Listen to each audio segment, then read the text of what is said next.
அஸ்ஸலாமு அலைக்கும். Welcome to Das kitchen. இன்றைக்கி நம்ம ஒரு சூப்பரான ஒரு மசாலா தோசை தாங்க பார்க்க போகிறோம். ரவை மசாலா தோசை தான் இது. ரொம்ப ரொம்ப கிறிஸ்பாக இருக்கும். இதுக்கு நம்ம ஒரு சட்னியும் ரெடி பண்ணியிருக்கோம். அதே மாதிரி உருளைக்கிழங்கு மசாலாவும் ரெடி பண்ணியிருக்கோங்க. இது செம்ம காம்பினேஷன். நீங்கள் கண்டிப்பாக ட்ரை பண்ணி பாருங்கள். எல்லாத்துக்கும் ரொம்ப பிடிக்கும். இந்த சட்னி வந்து எல்லாத்துக்கும் ரொம்ப ரொம்ப சூப்பராக இருக்குங்க. இது நார்மலான சட்னி கிடையாது. இது கடலைப்பருப்பு தேங்காய்லாம் சேர்த்து சூப்பரான ஒரு சட்னிங்க. இது நம்ம உருளைக்கிழங்கு மசாலா தான் இது. இதெல்லாம் எனக்கு செய்ய போகிறோம். இப்போ வாங்க இது எப்படி பண்ணலாம் அப்படின்றத பார்க்கலாம். ரொம்ப ரொம்ப சிம்பிளுங்க. இப்போது ஒரு மிக்ஸி ஜார் எடுத்திருக்கேன். இதில் 1 கப் அளவுக்கு ரவை எடுத்துக்கோங்க. நீங்கள் பொடியான ரவை இல்லை குண்டான ரவை எது வேணால் நீங்கள் எடுத்துக்கலாம். இதற்கு 2 டேபிள் ஸ்பூன் அளவுக்கு கோதுமை மாவு எடுத்திருக்கேங்க. அதையும் நம்ம சேர்த்துக்கலாம்.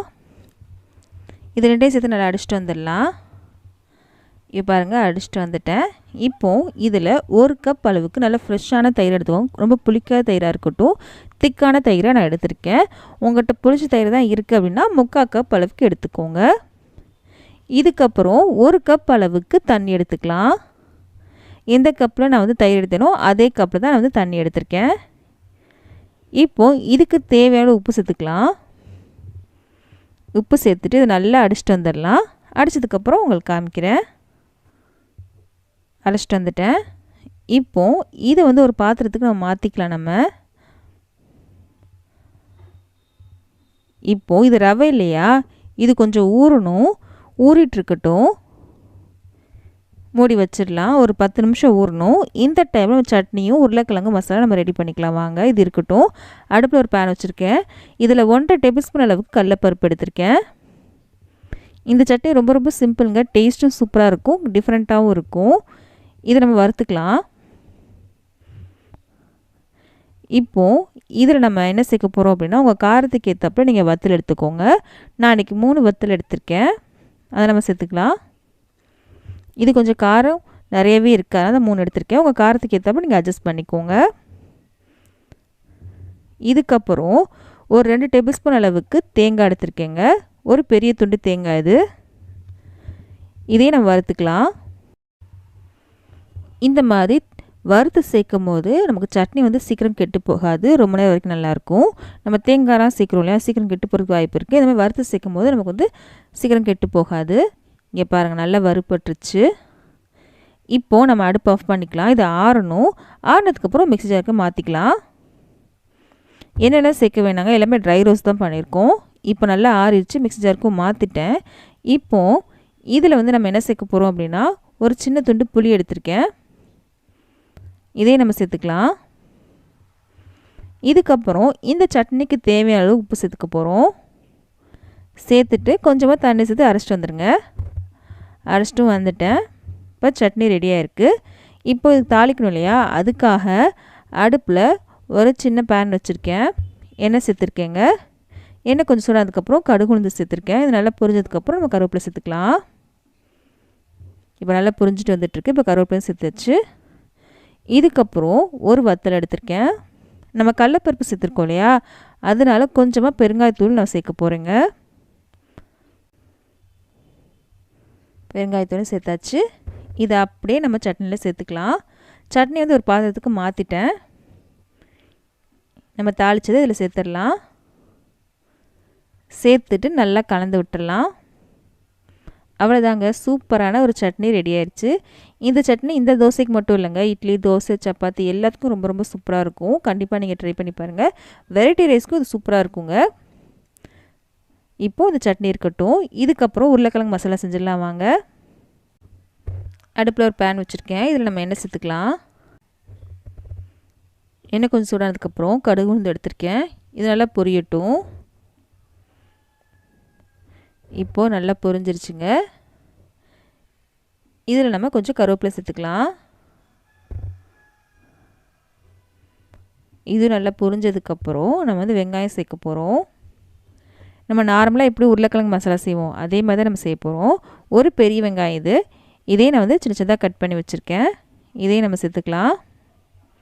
சேர்த்துட்டு கொஞ்சம் வதக்கிக்கலாம். இதை இதுக்கு தேவையான உப்பு சேர்த்துக்கலாம். நம்ம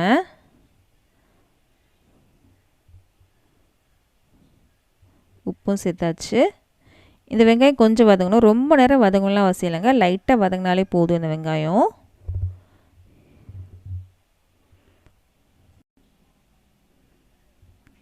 1 டீஸ்பூன் அளவுக்கு மஞ்சள்தூள் எடுத்துருக்கேங்க. இது நல்லா கலந்து விடலாம். வெங்காயம் பாருங்கள், ரொம்ப வதங்கலாம் இல்லை, ஒரு கண்ணாடி போல தான் வந்திருக்கு. இப்போ நல்லா கலந்து விட்டாச்சு.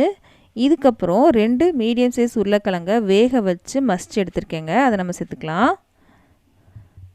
இதையும் நல்லா கலந்து விடலாம்.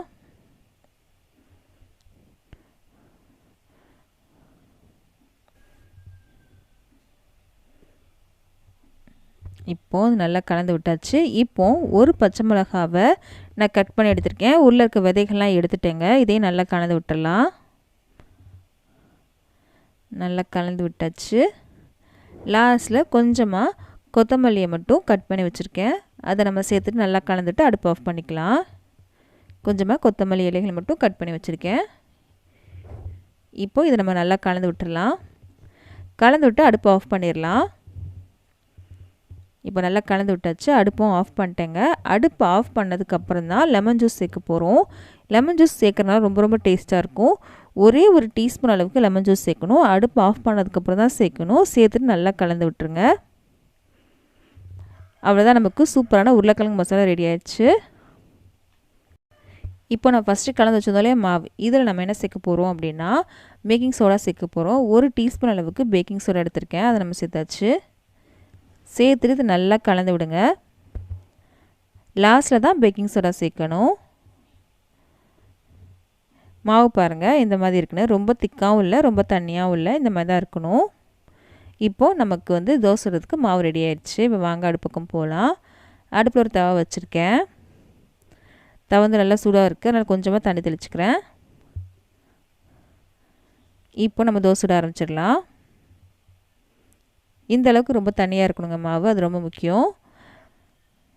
உங்களுக்கு எவ்வளோ தேவையோ அந்த அளவுக்கு நீங்கள் மாவு நல்லா விரிச்சு விட்டுக்கோங்க. இப்போ கொஞ்சமாக எண்ணெய் சேர்த்துக்கலாம். எண்ணெயை சேர்த்தாச்சு.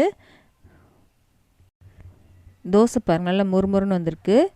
எடுக்கிறதுக்கும் ஈஸியாக தான் வருது பாருங்கள். அவ்வளோதான், நமக்கு சூப்பரான தோசை ரெடி ஆயிடுச்சு.